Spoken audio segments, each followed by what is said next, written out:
Hello दोस्तों, सभी लोग को हर हर महादेव। नमस्कार, स्वागत है आप सभी लोग का मेरे चैनल पे। कैसे हैं आप सभी लोग? उम्मीद करते सब स्वस्थ होंगे, मस्त होंगे, अच्छे हो। दोस्तों आज की जो वीडियो है, बसंत पंचमी का त्यौहार हमें कब मनानी है 2026 में, किन किन बातों का विशेष ध्यान रखना है, बच्चों से ऐसे कौन कौन से कार्य जो हमें करवाने चाहिए, माता सरस्वती जी को कौन कौन से फल है जो जरूर चढ़ाने चाहिए बसंत पंचमी के दिन। और देखिए दोस्तों, बसंत पंचमी का त्यौहार बहुत ही शुभ दिन माना जाता है हमारे लिए, क्योंकि बसंत पंचमी का एक ऐसा त्यौहार है कि देखिए, बसंत पंचमी के दिन जो है, आप बिना पंचांग दिखाए, बिना पत्रा दिखाए, आप बसंत पंचमी के दिन किसी भी प्रकार का शुभ कार्य आप कर सकते हैं। गृह प्रवेश, मुंडन, किसी भी प्रकार का आप शुभ कार्य, नए कार्य को शुरू करना, वाहन खरीदना, जित कोई भी आप कार्य को शुरुआत कर सकते हैं, खरीद सकते हैं, कर सकते हैं, क्योंकि ये दिन बहुत ही अपने आप में शुभ माना जाता है। इस दिन आप किसी भी प्रकार का मांगलिक कार्य आप कर सकते हैं। घर खरीदना चाहते हैं तो गृह प्रवेश करना चाहते हैं, पूजा करवाना है, नए घर लिए हैं, जितने भी शुभ कार्य आप कर सकते हैं बसंत पंचमी के दिन। बसंत पंचमी के दिन कोई किसी भी प्रकार का आप शुभ कार्य बिना पंचांग दिखाए, बिना पत्रा दिखाए आप कर सकते हैं। इस बसंत पंचमी को एक अबूझ मुहूर्त के रूप में जाना जाता है। तो आप किसी प्रकार का शुभ और मांगलिक कार्य आप कर सकते हैं, नए कार्य की शुरुआत कर सकते हैं। तो दोस्तों, जान लेते हैं कि बसंत पंचमी के दिन हमें पूजा कैसे करनी है, बच्चों से हमें किन किन कार्य को जरूर करवाना चाहिए। देखिए दोस्तों, एक होता है ना कि बच्चा पढ़ रहा है, लिख रहा है, ठीक है, बहुत अच्छी बात है, लेकिन हमारा बच्चा सही दिशा में जा रहा है तो ये सारी चीज़ें माता सरस्वती जी की कृपा से ही होता है। हम उनकी कृपा से, देखिए, उनके बिना, माता सरस्वती जी के बिना हम कोई अच्छा कार्य नहीं कर सकते हैं। जो हम वाणी बोलते हैं ना, वो उन्हीं की कृपा होती है, उन्हीं की वाणी होती है। इसीलिए उनकी कृपा, उनका आशीर्वाद हमें पहले ज़रूर चाहिए। इसलिए बसंत पंचमी का त्यौहार जो होता है बच्चों के लिए, विद्या की देवी है माता सरस्वती जी, कुछ ऐसे महत्वपूर्ण कार्य जो बच्चों से ज़रूर करवाने चाहिए। क्योंकि हमारा बच्चा, अगर माता जी की कृपा रहती तो हमारा बच्चा, हर कोई चाहता है कि हमारा बच्चा हर कार्य में अव्वल आए, अच्छे कार्य को करे, मानसिक रूप से खूब स्वस्थ रहे, खूब आगे बढ़े और अच्छे कार्यों को करे। वाणी में बहुत ही शक्ति होती है। चलिए दोस्तों, जान लेते हैं कि बसंत पंचमी का त्यौहार कब मनाया जाता है। बसंत पंचमी का त्यौहार दोस्तों मनाया जाता है माघ माह के शुक्ल पक्ष की पंचमी तिथि को बसंत पंचमी का त्यौहार मनाया जाता है। ये बहुत ही शुभ दिन माना जाता है अपने आप में। इस दिन बच्चों से आप सुबह सवेरे उठ जाइए, नहा धो करके, और हो सके तो पीला वस्त्र खुद पहनिए, बच्चों को पहनाइए। और देखिए दोस्तों, बता दें मूर्ति कब खरीदनी है। देखिए, मूर्ति कैसे खरीदनी चाहिए, कब खरीदनी है, क्योंकि इस बार बसंत पंचमी का त्यौहार पड़ रहा है 23 जनवरी, दिन शुक्रवार को बसंत पंचमी का त्यौहार हम मनाएंगे। तो शुक्रवार का दिन पड़ रहा है, तो आप बृहस्पतिवार के एक दिन पहले भी मूर्ति ले सकते हैं और उस दिन भी आप ले सकते हैं। सरस्वती माता की मूर्ति आप जो लीजिएगा दोस्तों, मूर्ति लीजिए, प्रतिमा लीजिए, फोटो लीजिए, तो बैठी हुई हो, अपने वाहन पे, हंस पे बैठी हुई लीजिएगा। खड़ी हुई मूर्ति मत लीजिएगा। और इस एक चीज़ का विशेष ध्यान रखिएगा दोस्तों, कि मूर्ति खंडित ना रहे। आप माता जी की प्रतिमा ले रहे हैं, मूर्ति, मिट्टी की मूर्ति ले रहे हैं, खंडित ना हो, ऐसी मूर्ति का विशेष ध्यान रखिए, वही लीजिएगा, क्योंकि खंडित मूर्ति शुभ नहीं मानी जाती है। इसका विशेष ध्यान रखिएगा। सुबह सवेरे आप बिना कलश का रखे भी पूजा कर सकते हैं और कलश रख के भी आप पूजा कर सकते हैं। माता की चौकी लगाइए, आप माता जी का जो ऋतु फल होता है वो भोग लगाइए, माता जी को पीला चुनरी चढ़ाइए, पीला वस्त्र चढ़ाइए, खुद भी पहनिए, बच्चे को पीला वस्त्र पहनाइए। और बच्चों का जो किताब होता है, पेन पेंसिल होता है, माता जी को सामने रख, उनके सामने अर्पित करिए, उनसे प्रार्थना करिए, निवेदन करिए, प्रार्थना करिए कि हे माँ, हमारे बच्चे पे, हमारे परिवार पे अपनी दया दृष्टि बनाए रखिएगा और हमारा बच्चा जो है आगे बढ़े, खूब अच्छे कार्य करे, अच्छी दिशा में जाए, अच्छी वाणी से, कहते हैं ना कि वाणी में, बोली में बहुत शक्ति होती है, तो अच्छे मार्ग पे हमारा बच्चा चले, बस अपनी इतनी कृपा बनाए रखना माँ। तो कहते हैं ना, थोड़ा पैसों की कमी रहे लेकिन बच्चा अच्छे मार्ग पे रहे, बहुत खुशी मिलती है।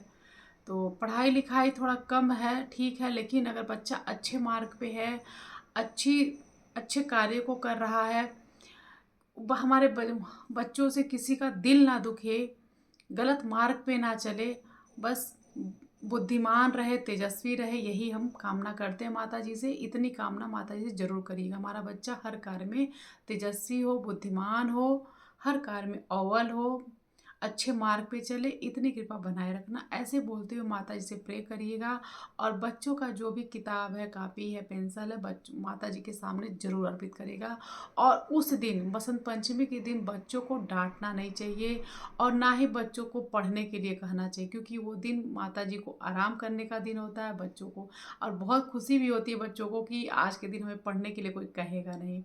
तो हो सके तो उस दिन बच्चों को थोड़ा पढ़ने के लिए ना कहिए, खुश रखिए। माता जी की पूजा करवाइए, फूल चढ़वाइए, फूल अर्पित करवाइए, भोग लगाइए। और देखिए दोस्तों, इस दिन माता जी को पुआ का भोग ज़रूर लगाना चाहिए, जैसे काजू बादाम छुआरे आप ये सब भोग लगा सकते हैं, लेकिन पुआ जो पुआ बनता है उसका भोग जरूर लगाना चाहिए माता सरस्वती जी को। आप पीला पुष्प चढ़ा सकते हैं, गुलाल जरूर चढ़ाना चाहिए। गुलाल इसी दिन से बहुत कहते हैं ना कि माता जी को गुलाल जरूर, सिंदूर तो आप लगा सकते हैं, गुलाल भी जरूर लगाना चाहिए। और माता जी को जैसे ऋतु फल आप सेब केला आप ये सब तो चढ़ा सकते हैं, साथ में आप बेर भी चढ़ाइए, गाजर भी चढ़ाइए। आप जो भी ऋतु फल है आप चढ़ा सकते हैं। और माता सरस्वती जी की देखिए पूजा तो स्कूलों में ज़रूर होता है, स्कूल में पूजा होता है, हर जगह हर संस्था में बच्चों के लिए ही माता ये दिन माना जाता है। लेकिन सरस्वती पूजा जो हर किसी को अपने घर में ज़रूर करना चाहिए। आप थोड़ा सा करिए, ज़्यादा करिए, विधि पूर्वक करिए। आप बैठ करके 10 मिनट 5 मिनट आप जरूर माता सरस्वती को ध्यान करना चाहिए, पूजा करना चाहिए। देखिए उन्हीं की कृपा से हमारे घर में सुख शांति समृद्धि बनी है और हम अच्छा बोल पाते हैं, अच्छे मार्गों पे चल रहे हैं, बुद्धिमान हैं, हर कार्य में जो है सही सोच समझ रखते हैं। उन्हीं की कृपा है, माता सरस्वती की कृपा से ही कर पाते हैं। इसलिए बसंत पंचमी के दिन सरस्वती जी की पूजा हर किसी को अपने घर में करनी चाहिए, करवानी चाहिए बच्चों से। और बच्चों को डांटना नहीं चाहिए। देखिए आप कलश रख के भी पूजा कर सकते हैं और बिना कलश का भी पूजा कर सकते हैं। पूजा कैसे करना, सुबह सवेरे उठ जाइए, नहा धो करके पीला वस्त्र पहन लीजिए, साफ सुथरे वस्त्र पहन लीजिए, बच्चे को पहनाइए, बच्चे और माता जी का एक चौकी लगाइए। और उस दिन देखिए क्या करना है आपको कि आप जो है माता जी का पुए का भोग लगाइए, फल का भोग लगाइए, ऋतु फल का भोग लगा सकते हैं, बेर का फल भोग लगाइए उनको, माता जी को, सरस्वती जी को। और बच्चे से फूल अर्पित करवाइए, बच्चे का जो पेन कापी है माता जी के सामने ज़रूर अर्पित करिए, ज़रूर रखिए। और बच्चों से फूल चढ़ा करके जो माता जी का चढ़ा हुआ फूल है किताब में ज़रूर रख के रखना चाहिए। और उसी दिन तुरंत किताब और कापी ज़रूरत ना हो, बहुत अर्जेंट ना हो तो माता जी के पास से नहीं हटाना चाहिए, अगले दिन हटाना चाहिए। और शाम और हो सके तो रात्रि में आप जैसे जो भोग आप लगाए हैं, आप रात्रि में जो है भोग हटा सकते हैं, कुछ वहाँ छोड़ दीजिए, बाकी भोग हटा करके आप पूजा करें। तुरंत जैसे सुबह पूजा आप कर रहे हैं, उसके बाद आप कुछ देर बाद आप भोग उठा सकते हैं, पूरे परिवार में भोग प्रसाद बांट के आप ग्रहण भी कर सकते हैं। और माता जी के सामने, क्योंकि माता जी की चौकी लगाए हैं, पूजा किए हैं, तो उनके पास से कोई चीज़ हटाइए नहीं। आप एक अखंड जोत जरूर जला करके माता जी को प्रज्वलित करिए और अगले दिन तक, जब तक अपने आप ठंडा न हो जाए तब तक जलने दीजिए। और तुरंत कोई भी चीज़, माता जी की प्रतिमा है, मूर्ति है, तो आप तुरंत मत हटाइए उसको। मतलब माता जी की प्रतिमा को देखिए बहुत लोग तो 1 साल तक रखते हैं, जैसे मूर्ति खरीद के लाए, पूजा किए अच्छे से, अगले दिन फिर वही मूर्ति अपने घर के मंदिर में रख देते हैं और 1 साल तक पूजा करते हैं, फिर अगले साल उसको विसर्जन करके फिर एक नई मूर्ति लेके आते, फिर पूजा करते हैं। तो ऐसा लोग करते हैं। अब बहुत लोग ऐसे पूजा करते हैं, देखिए पूजा करके और अगले दिन जो है विसर्जन करते हैं, बड़ी मूर्ति रहती है लोग विसर्जन कर देते हैं। बाकी अगर आपके घर में माता जी की प्रतिमा है, फोटो है, तो आप ऐसे भी कर सकते हैं, माता जी की प्रतिमा को एक चौकी लगा करके, और ऐसे भी आप घर में पूजा कर सकते हैं। जरूरी नहीं कि आप मूर्ति खरीद के ही लाइए। आपके घर में अगर सरस्वती माता जी की मूर्ति है तो आप वो भी रख करके पूजा कर सकते हैं विधि पूर्वक, जो भी जैसे भी आप नियम पूजा करते हैं वैसे आप नियम से माता जी की चौकी लगाइए, पीला वस्त्र, पीला जैसे चौकी लगा करके उस पर पीला कपड़ा बिछा करके और माता जी की प्रतिमा को रख दिए, अच्छे से रख दीजिए। उनके गंगा जल का छिड़काव करिए, पीला चुंदरी चढ़ा दीजिए। और पीला पुष्प चढ़ाइए, पुए का भोग लगाइए और जल से पुष्प, लोटे में जल लेकर के पुष्प से जल का छिड़काव, गंगा जल से छिड़काव कर दीजिए। और हो सके तो पूरे घर में गंगा जल का छिड़काव जरूर करिए। और बच्चे से अपने भी पूजा करिए, बच्चों से पूजा कराइए। और बच्चों का जो भी पुस्तक है, कापी है, पेन है, तो माता जी को जरूर सामने रखिए, उनसे प्रार्थना करिए, विनती करिए।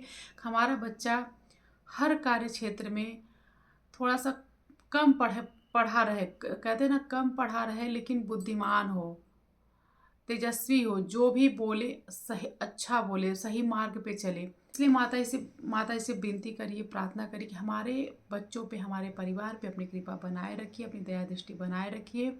ऐसी कामना करते हुए बच्चों से पुष्प चढ़वाइए और बच्चों को डांटिए नहीं उस दिन, बच्चों को बिल्कुल नहीं डांटना चाहिए। ये सारे कार्य को जरूर करना चाहिए। और दोस्तों बता दें, बसंत पंचमी के दिन आप किसी प्रकार का मांगलिक कार्य आप कर सकते हैं। और देखिए दोस्तों, बता दें दोस्तों कि विसर्जन कब करना है। देखिए, शुक्रवार का दिन पड़ा है, 23 जनवरी दिन शुक्रवार को बसंत पंचमी का त्यौहार हम मनाएंगे।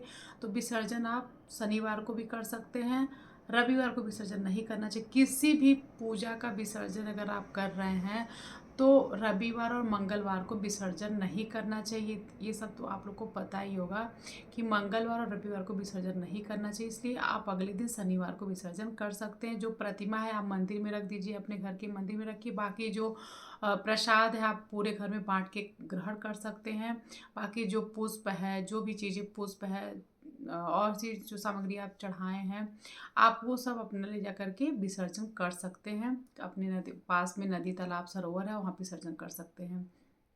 कलश स्थापना किए तो कलश को भी आप विसर्जन कर सकते हैं। कलश का जो जल है आप ले जा करके अपने घर के पौधों में भी डाल सकते हैं और विसर्जन भी कर सकते हैं। तो इन सारे कार्यों को आपको जरूर करना चाहिए। पूजा अर्चना जरूर करना चाहिए। रात्रि में आपको अखंड जोत जरूर जला के रखना चाहिए। और उस दिन हो सके, टाइम है तो आप शाम को भी आरती पूजा माता जी का जरूर करना चाहिए। और बैठी हुई मूर्ति लेकर के आइए दोस्तों, खंडित मूर्ति और खड़ी हुई मूर्ति मत, माता जी खड़ी हैं वो मूर्ति लेकर के नहीं आनी चाहिए।